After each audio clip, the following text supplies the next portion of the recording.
No pude gritar, ni siquiera llorar. Me quedé ahí, parada en la acera de lo que fue mi casa durante más de 40 años, viendo cómo un hombre con chaleco fluorescente le daba órdenes a otros para desmontar el tejado.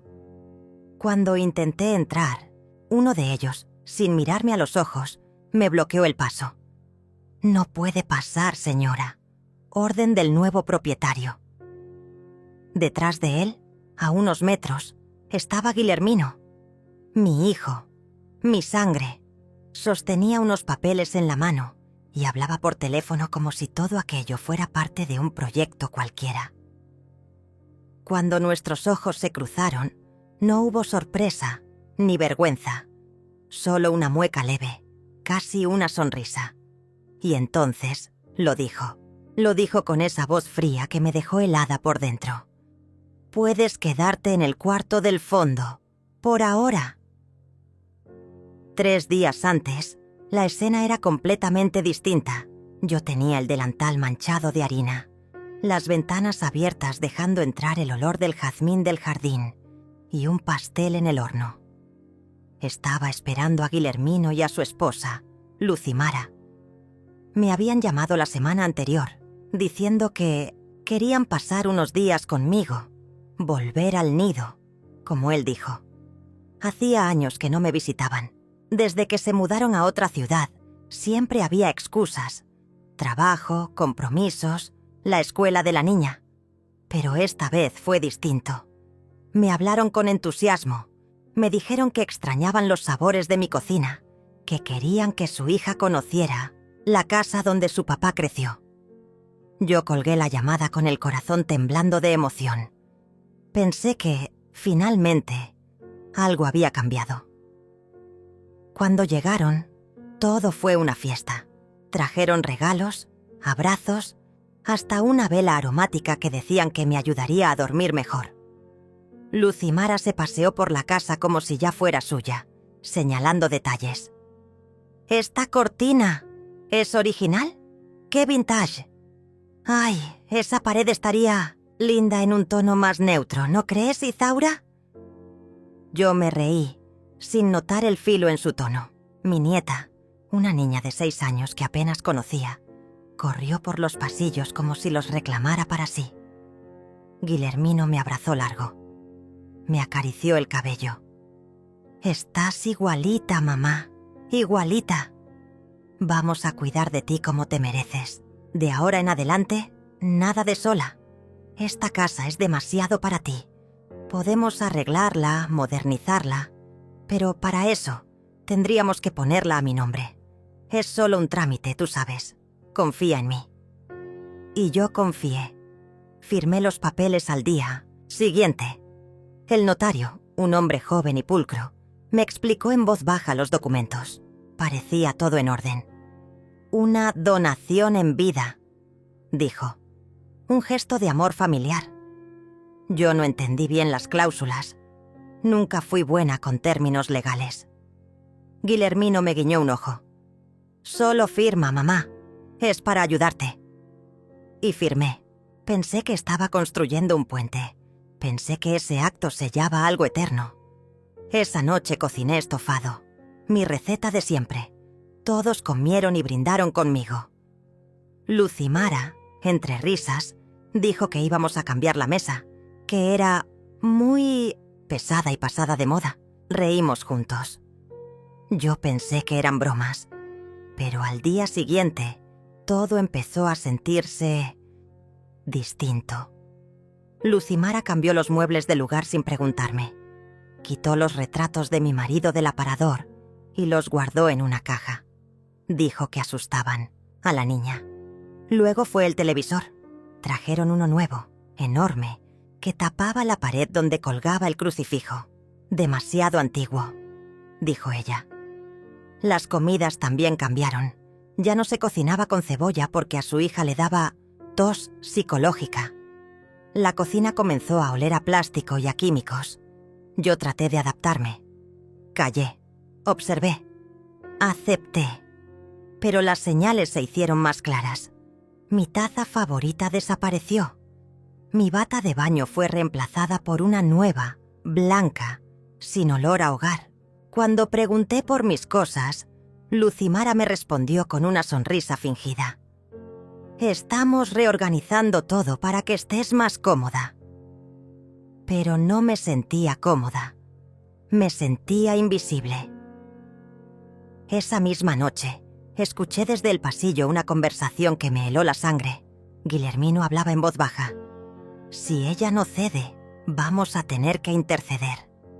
Ya hablé con el abogado. Podemos argumentar que no está en condiciones de manejar sus cosas». Lucimara respondió. «Es cuestión de tiempo. No aguanta el ritmo de esta casa. Se va a ir sola». Me encerré en mi habitación, abrazando el crucifijo viejo. No dormí. Al día siguiente, el timbre sonó. Era un hombre de traje, joven, con una carpeta en la mano. Dijo que era del Servicio de Evaluación Patrimonial. Quería revisar el estado de la casa. Yo no entendía nada. Guillermino lo acompañó. Le mostró las habitaciones, los techos, incluso mi armario. Hablaban de rentabilidad, de valorización por zona residencial. Yo solo escuchaba fragmentos. No me incluían. No era consultada. Yo, que tejí cada centímetro de esa casa, que la limpié, la perfumé, la abracé durante noches de luto y de frío. Ahora era solo una sombra entre paredes que ya no me reconocían. Luego vino el golpe final. Un correo del banco. Mi cuenta, bloqueada. Por solicitud familiar y prevención de riesgos financieros. Llamé. Me dijeron que había una alerta por presunta incapacidad, que alguien presentó una solicitud de tutela preventiva. Guillermino, mi hijo. Lo confirmé más, tarde, revisando papeles que encontré olvidados en el escritorio. Y entonces entendí. Todo había sido un plan. El regreso, los abrazos, la nieta, los regalos. Todo era una estrategia para obtener lo que querían. Mi casa, mi historia, mi dignidad. Y lo peor de todo, lo habían logrado con mi firma, con mi consentimiento, disfrazado de amor. Esa noche no cené. Me senté en la cama, con las luces apagadas, mirando la pared vacía donde solía colgar la foto de mi boda. Pensé en mi marido, en cómo él habría reaccionado, en cómo me diría que me levantara, que no me dejara. Vence. Sentí una furia silenciosa crecer dentro de mí. No era rabia, era claridad. Al amanecer, me levanté, tomé mi bolso y salí por la puerta trasera, sin decir nada, sin dejar nota. Caminé hasta la casa de doña Lourdes, una vecina de toda la vida. Le conté todo. Me abrazó sin palabras. Ella fue quien me puso en contacto con su sobrino, abogado. Ahí empezó todo. Pero eso es otra parte de esta historia. Doña Lourdes me sirvió un té de manzanilla con jengibre. La casa de ella siempre tenía ese olor a madera encerada y pan recién horneado. Me senté con las manos temblorosas, sin saber por dónde empezar. «Me robaron todo», le dije. Ella no respondió de inmediato. Solo me miró como si supiera exactamente lo que dolía sin necesidad de palabras. «No todo, Izaura. Aún te tienes a ti misma», dijo finalmente. Y esas palabras, simples pero firmes, me hicieron llorar sin sonido, porque en lo más profundo de mí sabía que era cierto. Ellos podían quedarse con mis paredes, mis muebles, hasta con mis recuerdos, pero no podían tocar mi conciencia. Al día siguiente, el sobrino de Lourdes, Sebastián, vino a verme. Traía una carpeta de cuero bajo el brazo y la calma de quien ya ha visto cosas peores. «Empieza desde el principio», dijo sin rodeos. Hablé por casi 2 horas. Cada detalle, cada sospecha, cada frase que ahora sonaba diferente. Él no me interrumpía. Solo asentía de vez en cuando y tomaba notas con una letra apretada. Cuando terminé, me miró con seriedad. Esto no es solo deslealtad, es fraude. Y todavía estamos a tiempo. Esas palabras encendieron algo en mí. Sebastián explicó que la donación podía ser revocada si se demostraba que hubo manipulación o incapacidad inducida. Que el proceso era lento, pero no imposible. Que cada mensaje, cada firma, cada grabación podía ser utilizada. Me habló con términos que no comprendía del todo, pero su convicción me sostuvo. Esa noche, desde la ventana del cuarto de Lourdes, vi mi antigua casa. Las luces estaban encendidas. Lucimara hablaba por teléfono en la terraza, fumando como si estuviera celebrando. Se reía. Se reía en mi cocina, se reía en mi espacio, se reía en mi ausencia. Me dolió más de lo que admito. No era solo la traición. Era la burla disfrazada de vida nueva. Comenzamos a trabajar. Sebastián me ayudó a revisar mis cuentas, mis correos. Encontramos solicitudes enviadas desde un dispositivo que no era mío. Transferencias autorizadas con mi nombre. Correos electrónicos con instrucciones que jamás escribí. Sebastián trazó direcciones IP, rastreó ubicaciones. Todo apuntaba a Guillermino. Incluso encontró registros de llamadas entre él y el notario, días antes de la firma. Conversaciones donde usaba frases como «Mi madre ya no razona bien» o «Solo necesito que esté presente para cumplir el trámite». Eso era premeditación, y teníamos pruebas. Pero lo que cambió todo, lo que rompió cualquier duda que pudiera quedarme, fue la llegada de Isabela. Una tarde, mientras Lourdes preparaba café, alguien llamó a la puerta. Era ella. Pequeña, con sus ojos grandes y el cabello atado en 2 coletas. Tenía una libreta en las manos. «Mamá dice que no puedo venir, pero vine igual», dijo. Me abrazó fuerte.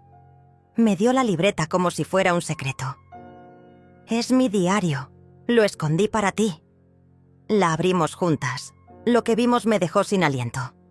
Isabela había dibujado escenas. Dibujos de su padre y su madre discutiendo. Palabras copiadas como pudo. Ella ya firmó. Nadie puede reclamar.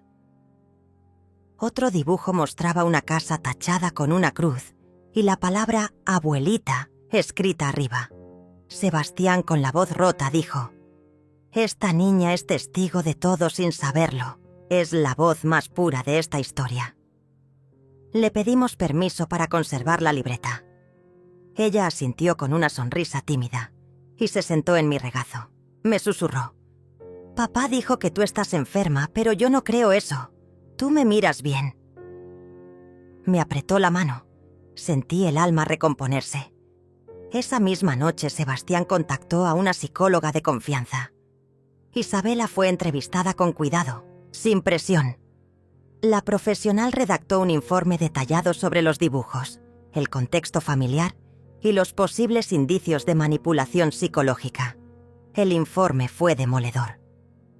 Mientras tanto, Lucimara y Guillermino seguían construyendo su narrativa pública. En redes sociales subían fotos en el jardín con frases como «nuevos comienzos» o «redecorando con amor».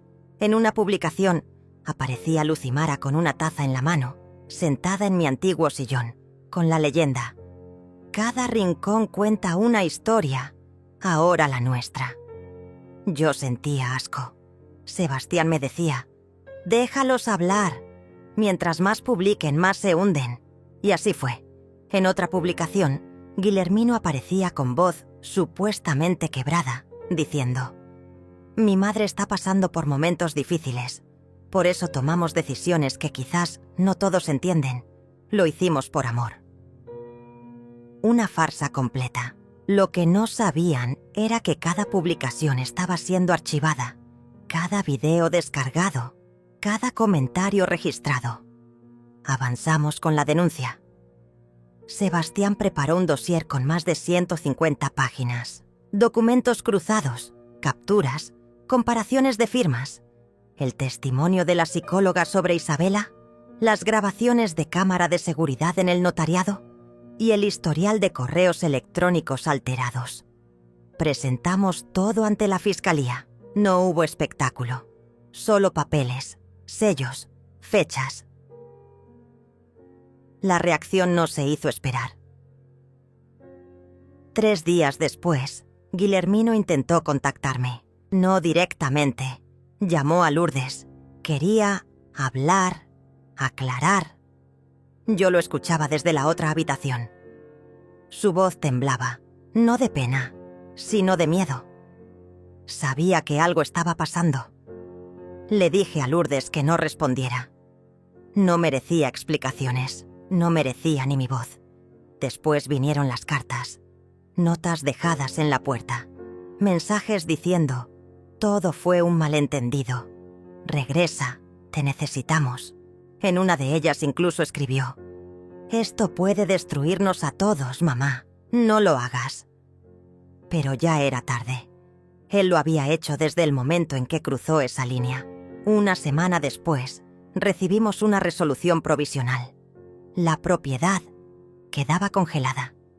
No podían vender, hipotecar ni reformar nada. Cualquier acción debía pasar por evaluación judicial. Sebastián me abrazó en silencio. Era el primer paso firme hacia la restitución. Lucimara, furiosa, publicó una historia donde decía: las envidias familiares son las más crueles. Guillermino subió un video vago diciendo que ciertas personas querían hacerles daño. La manipulación era torpe, desesperada. Recibí flores, un ramo blanco, sin firma, solo una nota. Aún hay tiempo. Las dejé marchitar en el suelo. Una noche, en el silencio de la habitación, Isabela me trajo un dibujo nuevo. Era una casa, la misma de siempre, pero esta vez estaba completa y en la puerta ella me había dibujado a mí, con una llave en la mano. Esta eres tú, abuelita, volviendo. Lloré como una niña, porque en ese dibujo había algo que nadie podía robarme, mi lugar en su memoria. Y eso valía más que cualquier propiedad. La mañana en que me senté frente al escritorio de Sebastián, algo en mí ya no era lo mismo.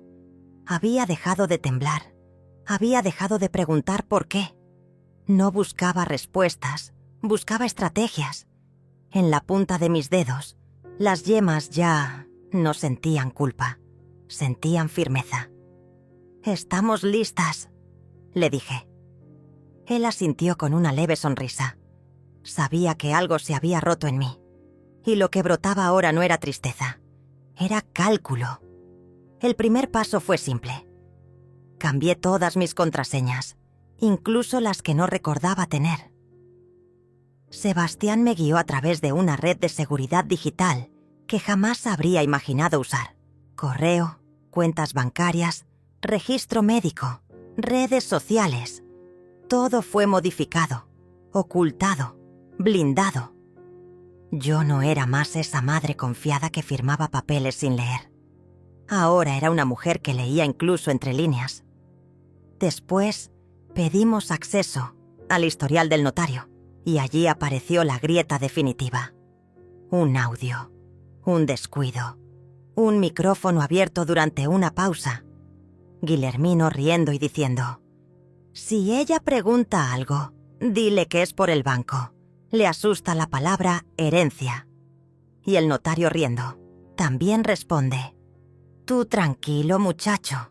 Ella parece más perdida que un turista en el metro». Ese audio fue como una bala directa al centro de la verdad. La prepotencia, la condescendencia, la certeza de la impunidad. Todo quedó registrado. Mandamos a hacer un peritaje de mi firma. 3 documentos fueron analizados. Uno de ellos presentaba inconsistencias claras. El trazo era torpe, apurado, no correspondía con mi presión habitual ni con mi dirección natural. Sebastián me explicó que eso, sumado al audio, sumado al informe psicológico de Isabela, sumado al testimonio del cambio repentino en redes, configuraba un caso fuerte de nulidad por vicio de consentimiento. Palabras legales, sí, pero para mí eran sinónimo de justicia. Mientras todo eso ocurría en silencio, yo seguía fingiendo debilidad. No por cobardía, sino por táctica. Caminaba más lento cuando me cruzaba con ellos en la calle. Bajabas, la mirada si Lucimara intentaba provocarme desde el auto. Una vez incluso me dejó caer una bolsa de compras frente a mí, sonriendo con superioridad. «Ay, lo siento, Izaura, no te vi». No respondí. Solo la miré. Porque sabía que cada gesto, cada palabra, estaba siendo documentada. Empecé a registrar todo, cada interacción, cada mensaje. Usaba una pequeña grabadora que guardaba en el forro del bolso. A veces hablaba sola, narrando hechos como si fuesen pensamientos. Sebastián dijo que eso ayudaba a establecer una línea de tiempo emocional para el proceso, y lo hice con precisión quirúrgica. Hoy vi a Guillermino retirando cuadros del salón. Son míos, de mi abuela. No pidió permiso, no preguntó, solo los tomó. Isabela seguía viniendo a escondidas. Traía cuentos que leía en voz alta. Me abrazaba y decía que me extrañaba. Una tarde me pidió que la acompañara a su escuela para una exposición de dibujos. Dudé. No quería causar un conflicto si Lucimara me veía allí, pero accedí. Lo que no esperaba era lo que encontraría en esas paredes. Entre los trabajos infantiles había uno titulado Mi familia. El dibujo mostraba 4 figuras, una más alta, con el pelo blanco, al centro. A su alrededor, un hombre con una cara triste, una mujer con ojos enojados y una niña que sujetaba la mano de la figura central. Debajo, escrito con letras torcidas, decía: «Mi abuelita es mi casa». Le tomé una foto. La imprimí. La guardé como si fuese un documento oficial ese día. Supe que no había marcha atrás, que esa niña merecía una verdad restaurada. No por mí, por ella. Porque merecía crecer sabiendo que la justicia no siempre llega gritando, pero llega. Entonces ejecuté el siguiente paso. Sebastián me ayudó a redactar un documento. Era un cambio de testamento. Legal, frío, indiscutible. Dejaba claro que ninguna propiedad, cuenta, objeto o derecho pasaría a manos de Guillermino ni de Lucimara. Ni ahora, ni nunca. Todo quedaba bajo un fideicomiso destinado exclusivamente a la educación y bienestar de Isabela. Ese documento fue firmado en silencio, en una notaría distinta, con otro abogado y con copias selladas guardadas en 3 lugares distintos. Después, abrimos una cuenta a nombre del fideicomiso. Transferí allí mis ahorros, mis inversiones. Sebastián gestionó la venta de un terreno familiar que tenía en el campo, y todo lo pusimos allí. Dejé a Lourdes como tutora legal del fondo, en caso de que algo me pasara. Era mi forma de decir: yo ya no tengo miedo. Y mientras ellos seguían creyendo que estaban ganando, yo ya había recuperado el terreno bajo mis pies. La notificación judicial llegó a su buzón sin advertencia. El rostro de Lucimara, cuando leyó que la propiedad estaba bajo disputa por presunto fraude, fue un poema que no necesitaba versos. Gritó. Lanzó el papel al suelo.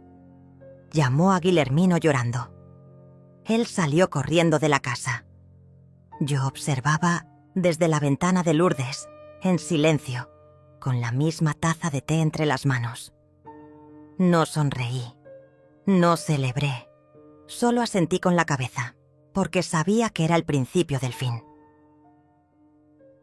Los días siguientes fueron un desfile de intentos desesperados, cartas, llamadas, mensajes de voz falsamente emotivos. Incluso intentaron presentarse como víctimas ante conocidos en común. «Ella está confundida», decían. Le han llenado la cabeza de cosas, pero nadie les creyó. No esta vez. Porque la historia ya no la contaban ellos, La contaba yo, y cada palabra mía tenía respaldo. Recibí una carta de un abogado contratado por ellos. Decía que la señora Izaura se encontraba en un estado de alteración mental producto del envejecimiento y solicitaban una evaluación judicial para declarar mi incapacidad parcial. Fue el error más grave que pudieron cometer. Lo interpretaron como estrategia, pero el juez lo vio como lo que era, una forma desesperada de silenciarme. El proceso judicial avanzó, lento, pero firme. En cada audiencia, yo estaba presente, vestida con sobriedad, con el cabello recogido, con la mirada limpia. Contestaba con precisión, con respeto, y mientras ellos titubeaban, contradecían versiones, se enredaban con fechas, yo simplemente decía la verdad. Lucimara dejó de asistir a las últimas 2 citas judiciales. Dicen que sufrió una crisis nerviosa. Guillermino bajó la cabeza cuando el juez leyó el informe psicológico de Isabela. No dijo nada, ni una palabra, porque sabía que lo habíamos atrapado con su propia ambición. Y así, sin escándalos, sin venganzas gritadas, comenzó a escribirse la justicia. Después de la 3ª audiencia, el silencio se volvió un aliado feroz. No recibí más llamadas, ni cartas, ni siquiera mensajes escondidos a través de Isabela. Lucimara desapareció del mapa como si su sombra la hubiese abandonado. Guillermino seguía apareciendo, pero con la mirada clavada en el suelo.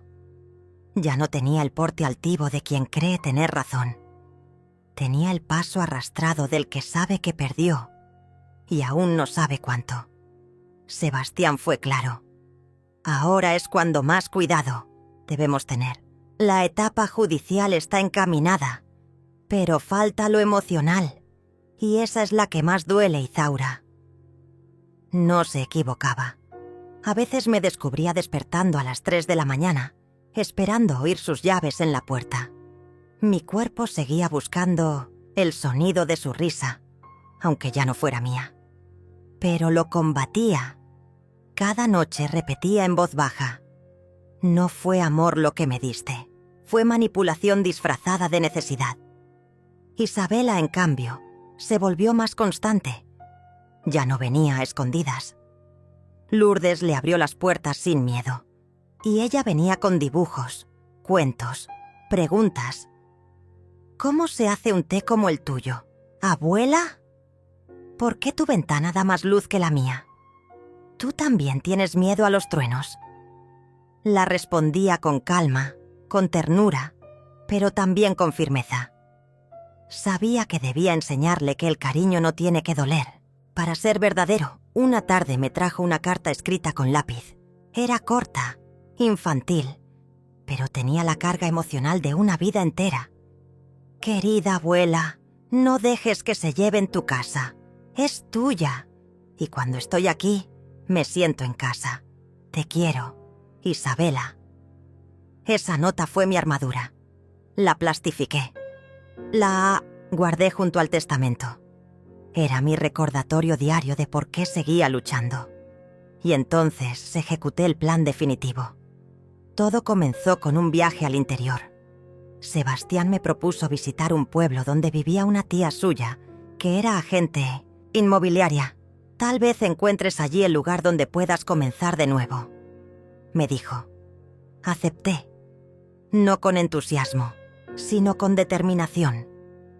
El pueblo era pequeño, con calles de piedra, árboles altos y faroles que parpadeaban de noche como luciérnagas domésticas. Había silencio, mucho silencio, y una librería antigua que olía a polvo y a madera húmeda. Allí supe que sí, podía empezar otra vez.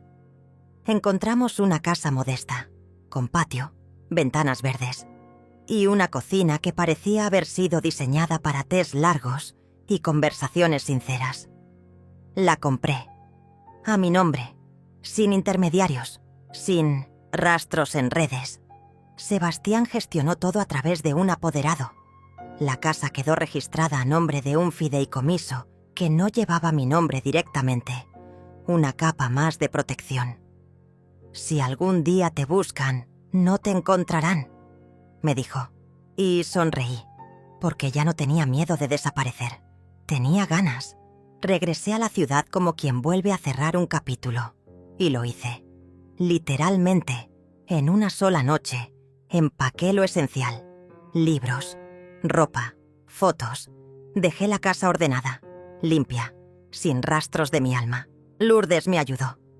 Sabía que era el momento. La vi llorar en silencio mientras guardaba una tetera. «Esta casa nunca fue suya, Izaura.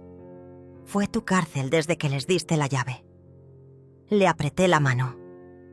«Y por eso, ahora me libero». Antes de irme, hice una última visita a la casa que me habían arrebatado. Fui con Isabela. Caminamos hasta el portón. Estaba cerrado con cadenas. No había luces encendidas, como si el peso de sus actos los hubiese obligado a esconderse de la verdad. Me detuve frente a la puerta y le dije a Isabela: «Esto ya no es mío, mi amor, y eso está bien». Ella me miró, asintió y me tomó la mano. «¿Vamos a nuestra casa, abuela?». Y esa frase fue mi absolución. Al día siguiente las redes explotaron. Guillermino publicó un video desde una cuenta que no usaba desde hacía años. «Mi madre ha sido manipulada por abogados codiciosos. No está en condiciones de decidir sola. Queremos protegerla». El discurso era débil, artificial, lleno de palabras vacías. No hablaba de amor, no hablaba de arrepentimiento. Hablaba de propiedad, de dinero, de control. Y eso para quienes nos conocían fue suficiente. Los comentarios no tardaron en aparecer. «Tu madre siempre te amó. ¿Qué le hiciste?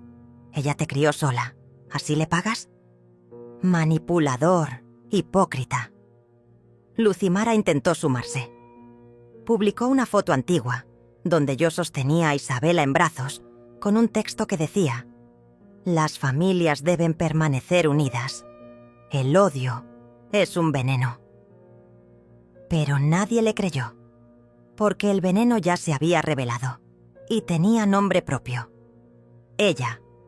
Yo no respondí públicamente, no hice videos, no escribí cartas, solo envié, a través de Sebastián, un comunicado legal informando que cualquier intento de contacto directo sería considerado acoso y reportado ante la justicia. El mensaje fue claro. La puerta estaba cerrada y no tenía llave del lado de ellos. El día en que la sentencia final llegó, no lloré. El juez declaró nula la cesión de propiedad por vicio de consentimiento, con agravantes de manipulación psicológica, testimonio indirecto infantil y uso indebido de firma en contexto de presión emocional. La casa volvía a mi nombre, pero ya no la quería. La vendí esa misma semana. Cada centavo fue transferido al fideicomiso de Isabela, no porque ella lo necesitara ahora, sino porque un día, cuando crezca, sabrá que su abuela le dejó algo más que dinero. Le dejó dignidad. Hoy escribo estas líneas desde el porche de mi nueva casa. Hay un rosal creciendo junto a la verja. El viento huele a pan recién horneado. Y hay una tetera silbando en la cocina. Isabela juega con una cuerda. Lourdes riega las plantas. Y yo no tengo prisa. No busco justicia en los tribunales. Ya la tengo en la mirada de mi nieta. No espero disculpas. Aprendí que hay heridas que se cierran sin perdón, pero con decisiones. No quiero venganza, porque nada castiga más que perder a alguien que te dio todo, sin pedir nada. Nunca más supe de ellos. Nunca más tocaron mi nombre. Nunca más volvieron a tener acceso a mi paz. Y eso, para mí, es victoria. Desde que me fui, no volví a mirar atrás. Mi nueva casa no tenía pasado, y eso era justamente lo que necesitaba. Las mañanas llegaban sin el peso de una historia traicionada. Las tardes eran lentas, con el sonido del viento entre los árboles, como única compañía. Por primera vez en décadas, no debía explicarle a nadie dónde estaba, qué hacía o con quién hablaba. Era libre. Los primeros días fueron extraños. Caminaba por las habitaciones como si alguien pudiera aparecer de repente y reclamar el espacio. Pero no. Nadie venía. No había timbres ni golpes en la puerta. Solo silencio. Un silencio tan profundo que me hizo llorar la primera noche. No de tristeza, sino de alivio. Porque por fin lo había conseguido.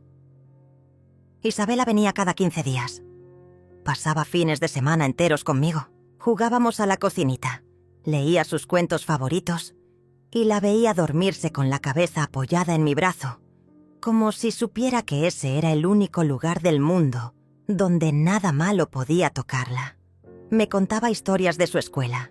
Hablaba de sus dibujos. A veces preguntaba por su madre, pero lo hacía en voz baja, como si temiera que nombrarla rompiera algo frágil. Yo no respondía con odio. Le decía que cada persona tiene su camino y que el nuestro estaba lleno de flores que ella misma había plantado. Una tarde, mientras tejía en el porche, Isabela se acercó con algo escondido en su mochila. Era un cuaderno, de tapas duras, lleno de dibujos. Cada página tenía escenas nuestras, tomando té, riendo en la cocina, leyendo juntas. En una esquina, escribió: «Mi familia está donde me siento querida».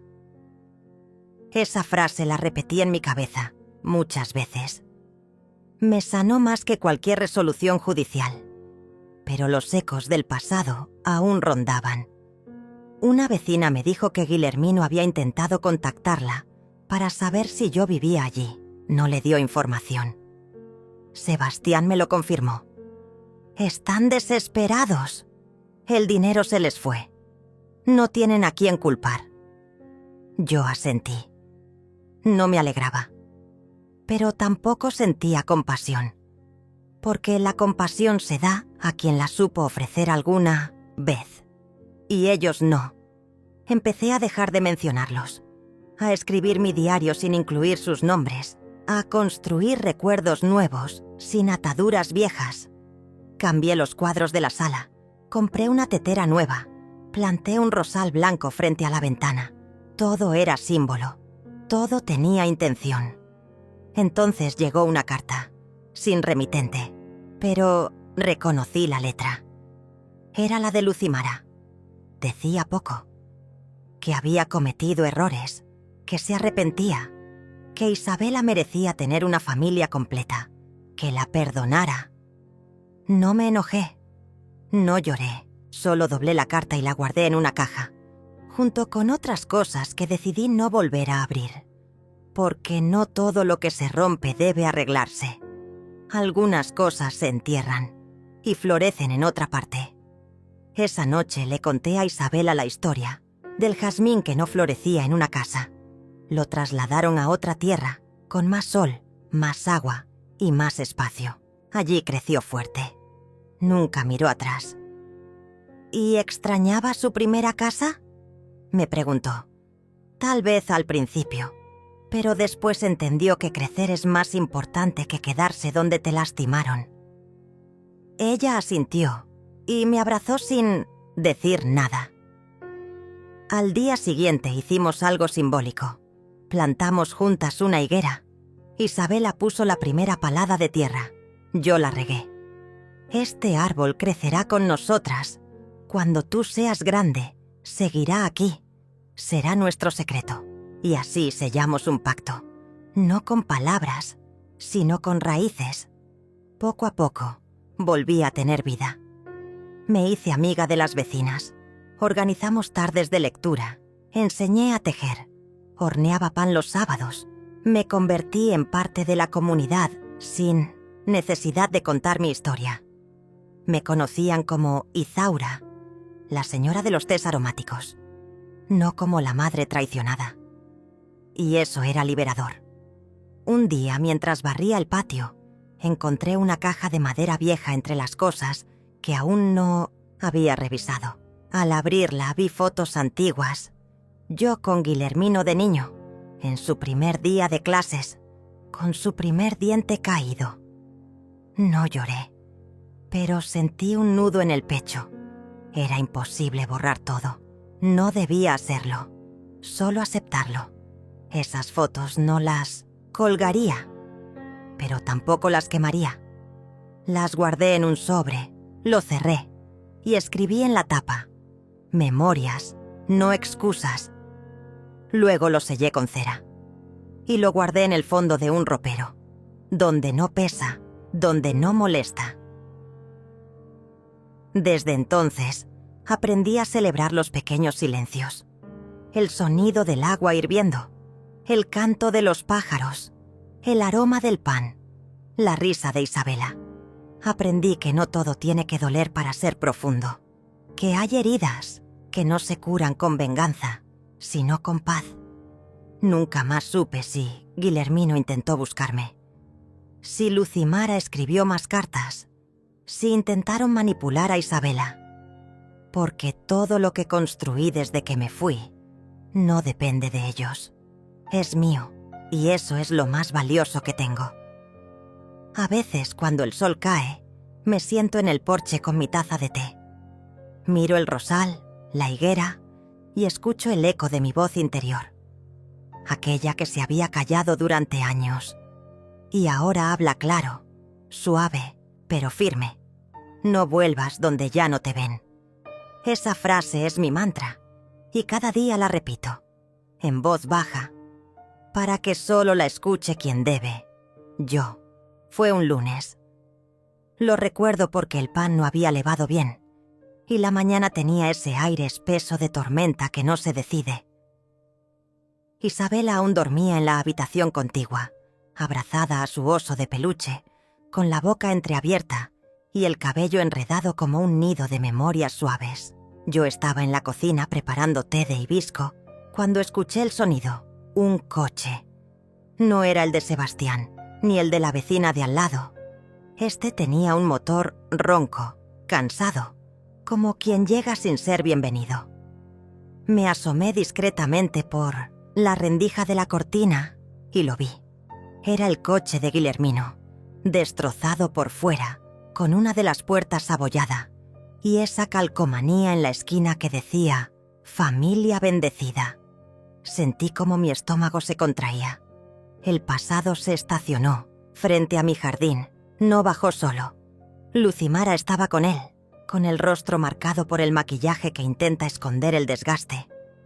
Llevaba un vestido que alguna vez fue caro, ahora desteñido en los bordes.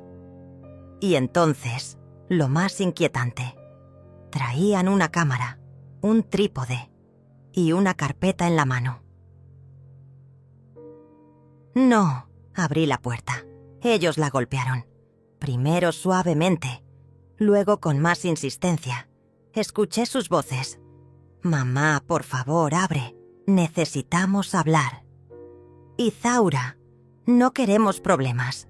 Solo conversar». No respondí. Caminé hasta el cuarto de Isabela, la abracé sin despertarla y cerré la puerta con llave. Luego tomé mi teléfono.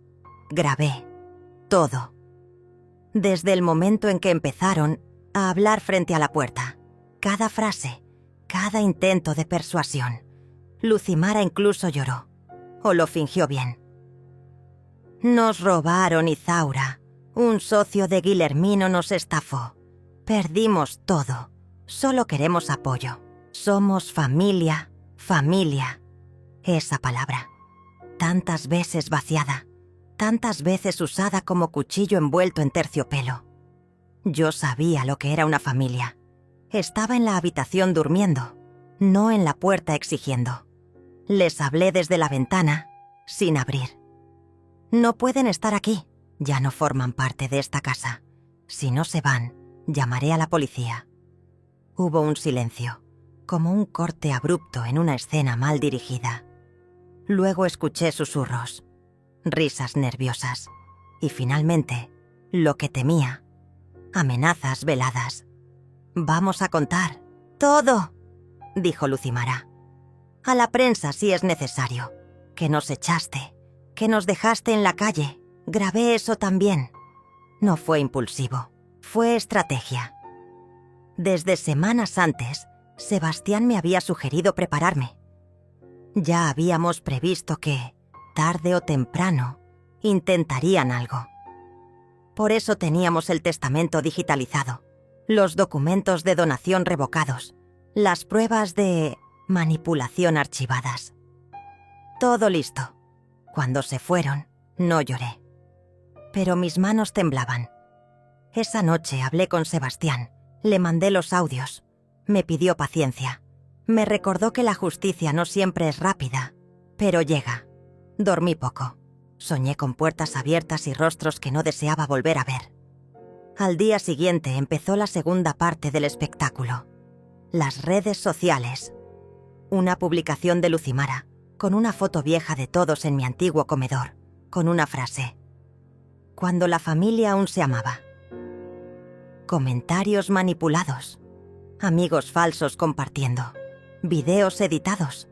Hasta una historia contada en formato de madre ingrata que abandona a su hijo y su nieta. Era grotesco, pero también efectivo. Gente que no me conocía comenzó a enviarme mensajes. Algunos insultantes, otros confusos. Me culpaban por cosas que nunca sucedieron. Me exigían explicaciones. Quise cerrar todo, borrar mis perfiles, desaparecer. Pero no lo hice. Grabé un video, sin rostro, solo mi voz.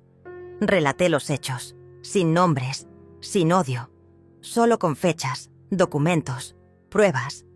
Hablé de las grabaciones, de las mentiras, de la presión emocional, de cómo una mujer puede ser destruida por quienes dice amar y de cómo también puede renacer. No lo subí inmediatamente, se lo mostré a Isabela primero, porque aunque no comprendiera todo, debía saber que su abuela no huía. Ella me abrazó y dijo: si tú estás bien, yo también lo estoy. Y fue suficiente. Subí el video 2 días después. No buscaba likes, buscaba equilibrio. Verdad, algunas personas se disculparon, otras no. Pero lo más importante sucedió en privado. Un mensaje de una mujer mayor que decía: gracias, yo también me fui. Y tenía miedo. Ahora no tanto. Entonces supe que lo que viví no era solo mío, era de muchas. Y que mi voz, aún temblorosa, podía ser faro. Mientras todo esto sucedía, Sebastián gestionaba algo crucial. Una orden judicial de alejamiento. No era fácil, pero lo logramos. No podían acercarse a nosotras ni usar mi imagen sin consecuencias legales. Esa fue mi muralla. Y como si el universo respondiera, llegó el otoño. Las hojas caían como si limpiaran el aire. Isabela empezaba sus clases de dibujo. Pintaba casas con ventanas grandes, donde el sol siempre entraba. Yo seguía horneando pan. Planté caléndulas. Compré un cuaderno nuevo. Empecé a escribir cartas que no enviaría. A mí misma. A la Izaura de antes. A la que casi se perdió. Una noche mientras tomábamos té, Isabela me dijo: abuela, ¿por qué hay gente que hace daño a quien quiere? No supe responderle con precisión. Solo le dije: porque no saben querer sin lastimar. Pero tú aprenderás, diferente. Y ella sonrió, porque aún tenía tiempo, porque estaba a salvo. Poco después, Sebastián me llamó. Tenía una noticia. Habían intentado revocar mi poder legal sobre Isabela, alegando abandono emocional. El juez desestimó todo. Las pruebas eran sólidas. Ellos, débiles. El intento fue ridículo, pero me mostró algo importante. No habían desistido. Solo se ocultaban. Esperaban grietas. Así que reforcé todo. Las cerraduras, las contraseñas. Pero, sobre todo, mis límites. Ya no sentía pena, ni furia, solo claridad. No vendría más. Confrontación directa. Ellos operarían desde las sombras y yo desde la luz, en silencio, pero firme. Porque ya no era la misma, ya no era la madre que rogaba, era la mujer que elegía, y lo elegiría todo de nuevo. Pasaron semanas. El clima comenzaba a suavizarse, y las mañanas eran menos frías. El silencio en la casa se había convertido en mi aliado, no en una ausencia. Isabela volvía del colegio con dibujos nuevos cada día. Muchos tenían una mujer, con una llave en la mano, siempre sonriendo.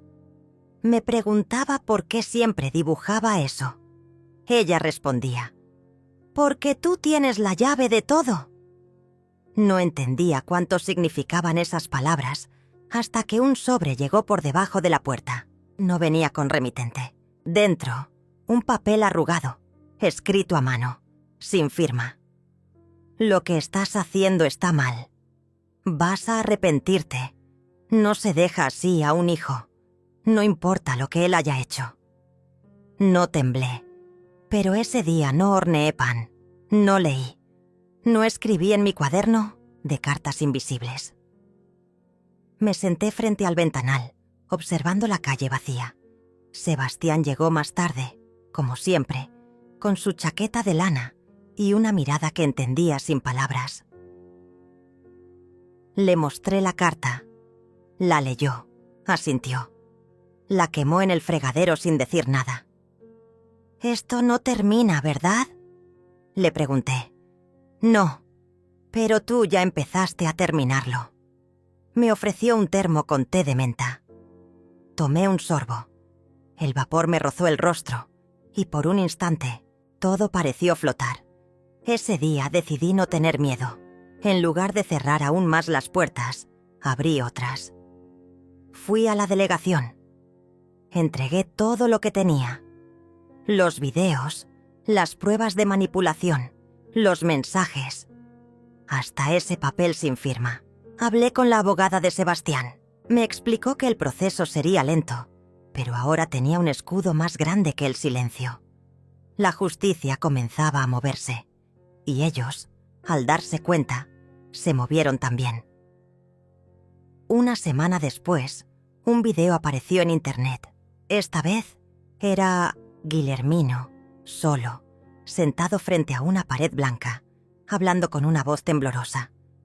Decía que estaba enfermo, que no le quedaba mucho tiempo, que su madre, yo, le había dado la espalda en el momento más difícil.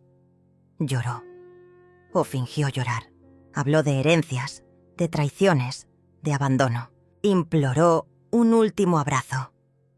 El video se hizo viral. Yo me convertí en la madre fría que abandonó a su hijo moribundo. Pero esa noche, mientras cenábamos, Isabela me miró y dijo: «¿Él está enfermo de verdad?». La miré a los ojos. No sabía cómo explicarle que la enfermedad más difícil de tratar es la mentira crónica.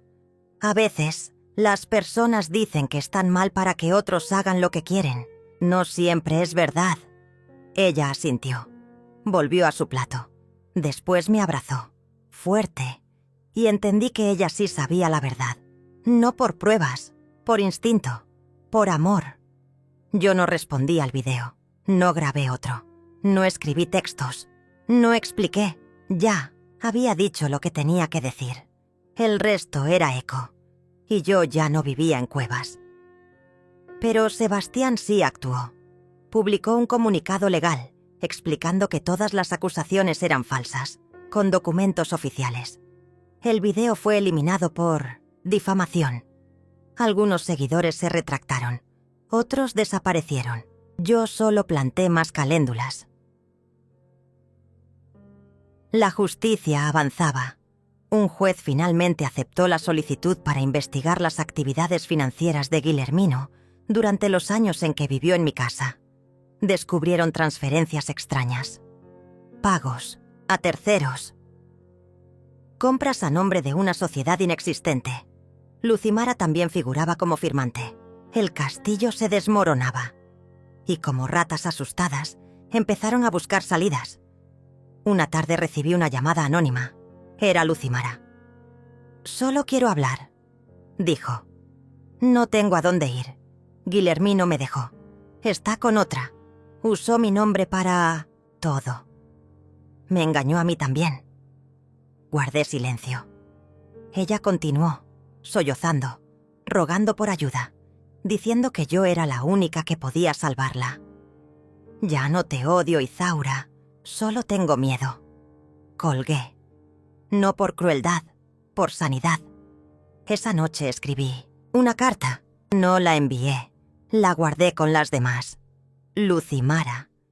Alguna vez te vi como hija. Luego, como amenaza.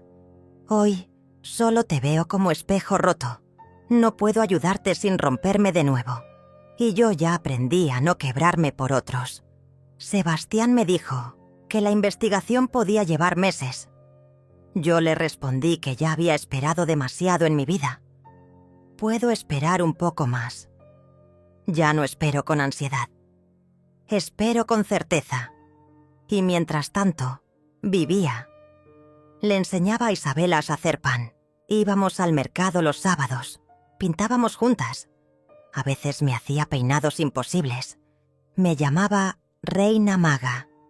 Yo la llamaba mi verdad pequeña. Una mañana, mientras doblaba ropa, ella me preguntó: ¿tú crees que yo también voy a tener que perdonar cosas feas cuando sea grande? Le respondí sin pensarlo: no. Pero vas a aprender a no cargarlas, y eso era todo. No se trataba de borrar el pasado, sino de no dejar que pesara más que el presente. Las noticias siguieron. Se filtró que Guillermino tenía deudas en varios estados, que había intentado abrir una cuenta en nombre de Isabela, que sus propiedades estaban a nombre de prestanombres. Sebastián me mostró cada detalle. Me preguntó si quería demandar por estafa agravada. Dije que sí. Sin odio, solo como quien ordena la casa. Y así empezó la verdadera caza. Yo ya no era presa, era la que observaba desde lejos, que no gritaba, pero documentaba, grababa, archivaba. Estaba en cada rincón, aunque ellos no lo supieran. Isabela, sin saberlo, se convirtió en mi luz guía. Todo lo que hacía era por ella, por protegerla, por enseñarle con hechos que una mujer puede perderlo todo y aún así elegir no perderse a sí misma. Una tarde ella me trajo un dibujo. Era nuestra casa. Yo en el jardín, ella en la ventana, un árbol al lado y en la esquina una jaula abierta, vacía. ¿Y esto?, pregunté. Es para lo que ya no nos atrapa. No lloré, pero cerré los ojos y le di las gracias, porque esa era la señal. Lo estábamos logrando. Íbamos saliendo. Íbamos volviendo a ser. Y en ese camino supe que aún faltaba el final. No uno teatral, no uno de venganzas, sino el final justo, el que pone a cada uno en su sitio, sin escándalo, sin ruido, solo con verdad. Y con eso, por fin, paz. Fue una tarde de miércoles cuando lo vi por última vez. Estaba sentada en la terraza, cuidando un jazmín que no terminaba de florecer, cuando escuché el portón abrirse con fuerza. Isabela estaba dentro, dibujando. Sebastián había salido. Me levanté, sin prisa, como quien sabe que el invierno ya no puede congelarla. Era él, Guillermino. Estaba más delgado, con una barba descuidada, y los ojos rojos como si no hubiera dormido en días. Su voz temblaba, pero no de emoción, de desesperación. «Mai, me escuta, por favor». No respondí, solo lo observé. No había odio en mi mirada, solo distancia, como quien mira un retrato viejo de alguien que alguna vez amó. Yo no sabía lo que hacía. Estaba confundido, me dejé llevar. Lucimara me manipuló. Fue ella. Ella lo organizó todo. Me acerqué un paso. Lucimara no me pidió que te diera mi casa. Tú sí. Se quedó mudo. Lo supe. Había venido sin plan. Solo con miedo. Yo puedo arreglar esto, balbuceó. Hablo con los abogados. Firmo lo que sea. Pero necesito que me ayudes. Que me salves. Entonces bajó la mirada. Hizo lo que nunca pensé que haría. Se arrodilló. «Por favor, Mai. No tengo a dónde ir. No tengo a nadie». Y en ese momento entendí. No estaba frente a mi hijo. Estaba frente al eco de alguien que elegí amar ciegamente. El hombre que tenía enfrente ya no era mi niño. Era alguien que había cruzado demasiadas líneas y que solo quería volver porque el fuego ya lo estaba quemando. «Levántate, Guillermino. No te arrodilles. No sirve». Me miró. En sus ojos había súplica, pero no arrepentimiento. Y yo no negociaba con fantasmas. «Lo que hiciste no tiene vuelta, pero lo que hagas ahora sí. Si te entregas, si colaboras, tal vez tengas un camino, pero no conmigo». La ira subió en su rostro. «¿Quién te crees que eres? Yo soy tu hijo, tu sangre. Sí, pero también eres la cicatriz que decidí no seguir abriendo». Entré. Cerré la puerta. Escuché sus golpes, sus gritos, pero no volví a mirar. Llamé a Sebastián, al abogado, a la policía. Una hora después, se lo llevaron por alterar el orden público. No fue una gran escena. No hubo cámaras, solo una última imagen. Él, en el asiento trasero de un patrullero, mirando por la ventana con odio. Yo, firme, con una taza de té en la mano. Esa noche Isabela me preguntó, ¿era él? ¿Sí? ¿Lloraste? No. Solo cerré la puerta. La abracé. Dormimos juntas. Su respiración fue el único sonido que necesité para sentir que todo iba a estar bien. Los días siguientes fueron tranquilos. El proceso legal siguió su curso. La fiscalía lo imputó por fraude, uso indebido de identidad y apropiación indebida.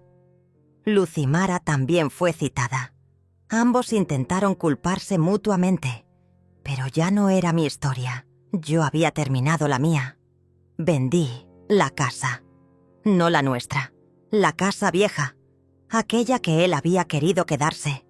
Lo hice en silencio, legalmente, sin avisar. El dinero lo doné a un hogar de mujeres que habían sido estafadas por familiares. No necesitaba esa plata, no necesitaba más paredes con recuerdos rotos. Isabela y yo empacamos pocas cosas, las cartas, los dibujos, el candelabro de mi madre, mi tetera, y partimos. No dijimos adiós, solo comenzamos de nuevo. Nos mudamos a una casita en el campo. No era grande, pero tenía un limonero en el patio y una ventana que daba al amanecer. Sebastián nos visitaba a menudo. Traía libros para Isabela, plantas para mí y silencio para compartir. Una tarde Isabela me dijo, «Aquí no hay fantasmas, ¿verdad?» «No, aquí solo hay historias nuevas». Ella sonrió. Se acostó en la hamaca y se quedó dormida al sol. Yo me senté a escribir. No una carta, no una queja, sino una historia. La historia de una mujer que entregó todo y casi se perdió, pero eligió volver, que decidió dejar de esperar disculpas y construyó su propia absolución. Una historia como la mía. El juicio se celebró en ausencia. No quise ir. Ya había visto suficiente. Me avisaron que ambos fueron condenados a pagar una multa y cumplir servicios comunitarios. Que no podrían acercarse a mí. Que sus nombres estaban anotados en un registro. Archivé esos papeles, pero no los memoricé. No les di poder. Un año después abrí un café pequeño. Lo llamé La Puerta Cerrada. No por rencor, sino porque a veces cerrar es el primer acto de amor propio. Los clientes venían por el aroma del pan, por el jazmín que ahora sí florecía, por las tazas de té pintadas a mano. Y muchos volvían, no por el sabor, sino por la calma. Isabela dibujó el cartel del local. Un círculo con una puerta entreabierta. Y dentro, una mujer con una llave. La misma llave de siempre. Una tarde cualquiera, mientras cerrábamos el café, ella me dijo, ¿Sabes? Creo que ahora sí entendí por qué me diste esa llave hace años. ¿Por qué? Porque tú sabías que un día yo iba a abrir mi propia puerta. No respondí. Solo apagué la luz, cerré con doble vuelta.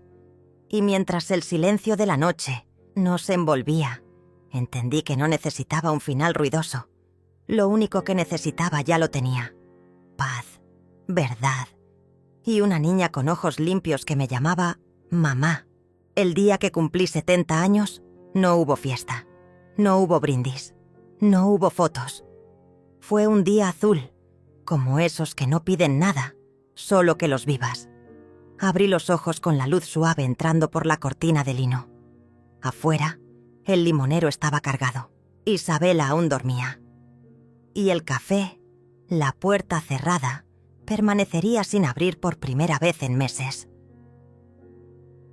Me levanté sin prisa. No tenía un plan, solo un deseo.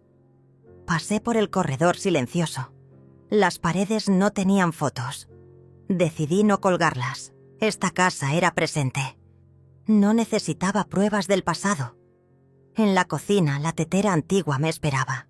La puse sobre el fuego, escuchando el murmullo lento del agua calentándose. Me senté con una libreta que Isabela me había regalado semanas antes. En la tapa, un dibujo. Un árbol partido en dos, pero con raíces compartidas. Abro la primera página y empiezo a escribir. No para publicar, no para contar, sino para dejar registro, aunque sea solo para mí.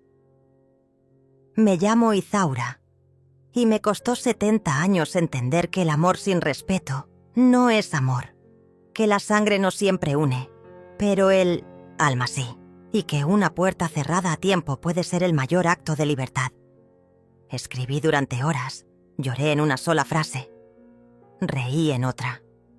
Terminé con una palabra: basta. Cerré el cuaderno, guardé la llave de la casa en un sobre, escribí con tinta azul: para Isabela, cuando lo necesites, no antes. La encontré en el jardín, recogiendo hojas secas. Su cabello al sol parecía fuego tranquilo.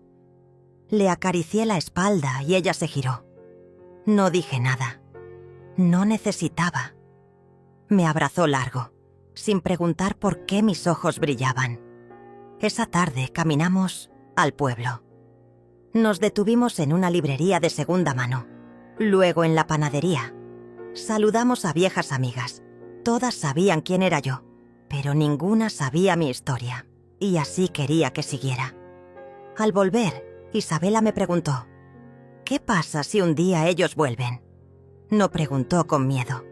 Preguntó con la curiosidad limpia de quien aún cree en las segundas oportunidades. Si vuelven, le dije, encontrarán una puerta cerrada y alguien que ya no vive del dolor. Ella asintió y no volvió a hablar del tema. Al anochecer, hice algo que nunca creí que haría. Fui al armario donde guardaba un sobre. Dentro, todos los documentos del juicio. Las copias de las escrituras, las pruebas que me habían devuelto lo que era mío. Todo ordenado, marcado, clasificado. Abrí la tapa de la vieja estufa de hierro. Coloqué uno a uno los papeles, con calma, no por rabia, sino porque ya no los necesitaba. Las llamas subieron lentas, como si también supieran que ese fuego no era de odio, era de cierre. El último en entrar fue un documento firmado por él. Su puño y letra reconociendo que me había traicionado, que aceptaba mi decisión. Se quemó rápido. Apagué la estufa, me serví un té de canela y me senté en la terraza. Isabela apareció con su guitarra. Tocó una canción sin letra, suave, circular, como un susurro antiguo. ¿Te gusta?, preguntó. Es perfecta. La compuse para ti. Se llama Mujer con llave. No dije nada. Solo la escuché. Y en ese momento entendí que ese era mi final. No el de la historia, sino el de la herida. Porque el dolor deja de doler cuando deja de tener eco. Las semanas pasaron con la tranquilidad de quien ya no espera terremotos. El café seguía lleno. El jazmín seguía floreciendo. Los niños del Uttosdiosesa pueblo venían a dibujar. Las vecinas traían recetas. Y yo, cada tarde, escribía una página más en la libreta de Isabela. Un día dejé una hoja en blanco. Solo una frase, escrita en el centro. Nunca más volvieron a tocar mi nombre. Era verdad. Ni Guillermino, ni Lucimara, ni sus abogados. Nada. Como si hubieran comprendido que su guerra ya no tenía terreno. Y si alguna vez quisieron contar su versión, nadie la escuchó, porque la mía ya se había vivido. Un mediodía, al cerrar el Iseomnamerciel café, una joven me preguntó: ¿Usted es la señora Isaura? Sí. Mi madre me habló de usted. Dice que es una mujer que supo cerrar una puerta a tiempo. Sonreí. Tu madre es sabia. ¿Y usted volvería a hacerlo? La miré. Cada vez, sin dudar. La joven me abrazó sin pedir permiso y se fue. No preguntó más. No necesitó. Esa noche, en mi diario escribí: si una sola mujer entiende que puede decir basta, todo valió la pena. Y entendí que no hacía falta ser heroína. Solo hacía falta ser firme. El último símbolo llegó una mañana cualquiera. Isabela salió a la calle con una caja. Me dijo que había algo para mí en la plaza del pueblo. Fui con ella, entre curiosa y desprevenida. Al llegar, lo vi. Un banco de madera, nuevo, con una placa de bronce. Mujer con llave. Aquí se sentó una vez y decidió no volver a cerrar el corazón, solo la puerta. Me reí, lloré y me senté.